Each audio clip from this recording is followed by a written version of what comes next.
অবশেষে চূড়ান্ত হলো নবম পে স্কেলের তারিখ, নিম্ন গ্রেড ও উচ্চ গ্রেডের পূর্ণাঙ্গ তালিকা প্রকাশ, শতভাগ পেনশন সুবিধা ও তিনটি সুখবর। অর্থ উপদেষ্টা এই বিষয়ে যা বললেন, এই বিষয়ে বিস্তারিত আলোচনা করতে এখন পর্যন্ত যারা আমাদের এই চ্যানেলটি সাবস্ক্রাইব করেনি তারা অবশ্যই আমাদের এই চ্যানেলটি সাবস্ক্রাইব করুন এবং ভিডিওটিতে লাইক করে ভিডিওটি কন্টিনিউ করুন। দীর্ঘদিন পর অবশেষে সরকারি চাকরিজীবীদের জন্য নতুন একটি সিদ্ধান্ত নেওয়া হয়েছে। দীর্ঘদিন থেকে বেতন বৃদ্ধির বিষয়গুলো নিয়ে জটিলতা থাকলেও অবশেষে অন্তর্বর্তীকালীন সরকারের নির্দেশে আজ সকালে একটি অভ্যন্তরীণ বৈঠক অনুষ্ঠিত হয়। এই বৈঠকে গ্রেড ভিত্তিক বেতনের কয়েকটি বিষয় নিয়ে পুঙ্খানুপুঙ্খানুভাবে আলোচনা করেন সংশ্লিষ্ট কর্তৃপক্ষ। পে কমিশনের সদস্যরা বলেন, আমরা ইতিমধ্যে খসড়া চূড়ান্ত করেছি, এখন শুধুমাত্র অর্থ মন্ত্রণালয়ের নিকট খসড়া উপস্থাপন করে বেতন বৃদ্ধির চূড়ান্ত সিদ্ধান্ত পৌঁছাবো। দীর্ঘদিন থেকেই এই বিষয়টি নিয়ে জটিলতা থাকায় চাকরিজীবীদের মাঝে ব্যাপক অস্বাভাবিক পরিস্থিতি তৈরি হয়েছে, যা আমরা কখনো কাম্য করিনি। ইতিমধ্যেই গতকাল সরকারি চাকরিজীবীদেরকে ধৈর্য ধরতে বলেছেন অর্থ উপদেষ্টা ডক্টর সালাউদ্দিন আহমেদ। তিনি বলেন, আমরা সকল কিছু কাজ বাস্তবায়ন করতেছি, এখন পর্যন্ত কিছু কাজ বাকি থাকলেও চূড়ান্ত সিদ্ধান্তে পৌঁছাতে একটু সময় লাগবে। যেহেতু এই বিষয়টি দীর্ঘ 10 বছর পূর্বে একটি সমস্যা, তাই সকল কিছু সমাধানে পৌঁছাতে অবশ্যই আগামী 21 তারিখ পর্যন্ত ধৈর্য ধারণ করতে হবে।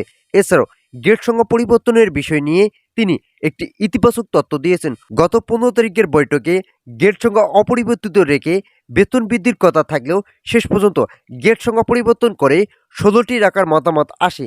এরই মধ্যে অর্থ উপদেষ্টা ও প্রধান উপদেষ্টা এই বিষয়গুলো নিয়ে একাধিক বৈঠকের আয়োজন করেছেন। এই বৈঠকে বেতন বৃদ্ধি সহ চূড়ান্ত একটি সীমারেখা নিয়ে আলোচনা করা হবে। আগামী 21 তারিখ বৈঠক অনুষ্ঠিত হবে। এছাড়াও কোন কোন বিষয়গুলো উপস্থাপন করা হবে, ইতিমধ্যেই এই বিষয়গুলো নিয়ে ভাবছেন কর্তৃপক্ষ। ভিডিওটির এই মুহূর্ত পর্যন্ত এসেও এখন পর্যন্ত যারা আমাদের এই চ্যানেলটি সাবস্ক্রাইব করেনি তারা অবশ্যই আমাদের এই চ্যানেলটি সাবস্ক্রাইব করে পাশে থাকা বেল আইকনটি অল করে দেন। অনুপাতের বিষয়টি নিয়ে পে কমিশনের একজন ঊর্ধ্বতন কর্মকর্তা বলেন, আমরা অনুপাত আকারে বেতন বৃদ্ধির জন্য যথেষ্ট চেষ্টা চালিয়ে যাচ্ছি, কেননা অনুপাত ছাড়া কোনোভাবেই বৈষম্য দূর করা সম্ভব নয়। যেহেতু প্রধান উপদেষ্টা এই বিষয়টি নিয়ে খুবই ইতিবাচক পদক্ষেপে আছেন, তাই তার দিক বিবেচনায় নিয়ে অনুপাত আকারে বেতন বৃদ্ধির চূড়ান্ত সিদ্ধান্ত নেওয়া হচ্ছে। প্রধান উপদেষ্টা ইতিমধ্যেই অর্থ উপদেষ্টার সঙ্গে ফোন আলাপের মাধ্যমে একটি গুরুত্বপূর্ণ বিষয় আলোচনা করেছেন। সেখানে অনুপাত ও গ্রেড সংখ্যা পরিবর্তনের বিষয়টি নিয়ে আলোচনা করা হয়।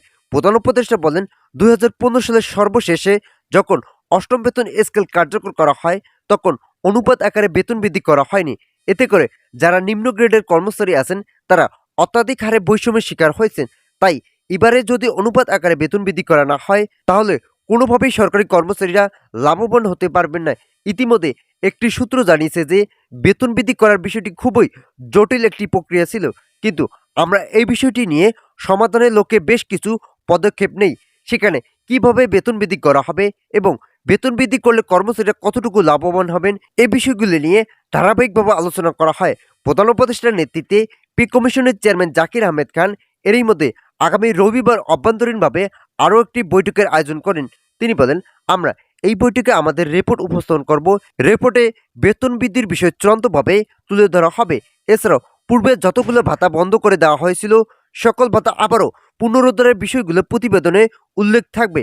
ভিডিওটির এই মুহূর্ত পর্যন্ত এসেও এখন পর্যন্ত যারা আমাদের এই চ্যানেলটি সাবস্ক্রাইব করেনি তারা অবশ্যই আমাদের এই চ্যানেলটি সাবস্ক্রাইব করে পাশে থাকা বেল আইকনটি অল করে দিন। সিলেকশন গ্রেড ও টাইম স্কেল পুনরুদ্ধার করার বিষয়ে ইতিমধ্যে একটি ইতিবাচক তথ্য উঠে এসেছে। যখন এই দুটি ভাতা বন্ধ করে দেওয়া হয় তখন থেকেই সরকারি কর্মচারীরা আর্থিকভাবে কিছুটা সমস্যা লক্ষ্য করেছেন। তাই পে কমিশন এবারে সিদ্ধান্ত নিয়েছে এই দুইটি ভাতা পুনরায় চালু করবেন। তাদের ভাষ্য মতে যদি ভাতা বন্ধ থাকে তাহলে 2015 সালের নবম পে স্কেল খুব একটা ফলপ্রসূ হবে না।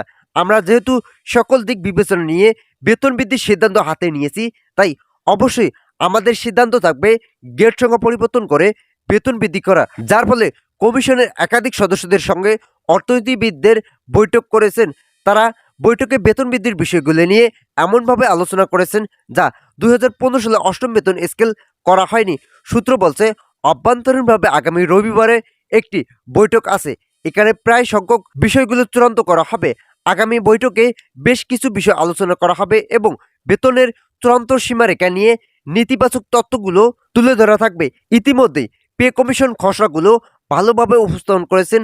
এই খসড়ায় বেতনের চূড়ান্ত তালিকা উল্লেখ করা হয়। আগামী রবিবার এই ঘোষণা প্রধান উপদেষ্টা ও অর্থ উপদেষ্টার সঙ্গে বৈঠক করে উপস্থাপন করবেন। আশা করা যাচ্ছে এরপর দ্বিতীয় কোনো বৈঠকের আয়োজন করতে হবে না। এই বৈঠকে বেতন বৃদ্ধির চূড়ান্ত দিক নির্দেশনা আসবে এবং আনুষ্ঠানিকভাবে আগামী রবিবার গেজেট প্রকাশ করা হবে। তো আজকের এই ভিডিওটি এ পর্যন্ত। আশা করি ভিডিওটি থেকে অনেক উপকার পেয়েছেন। যদি উপকার পেয়ে থাকেন তাহলে অবশ্যই আমাদের এই চ্যানেলটি সাবস্ক্রাইব করে পাশে থাকা বেল আইকনটি অল করে দিন।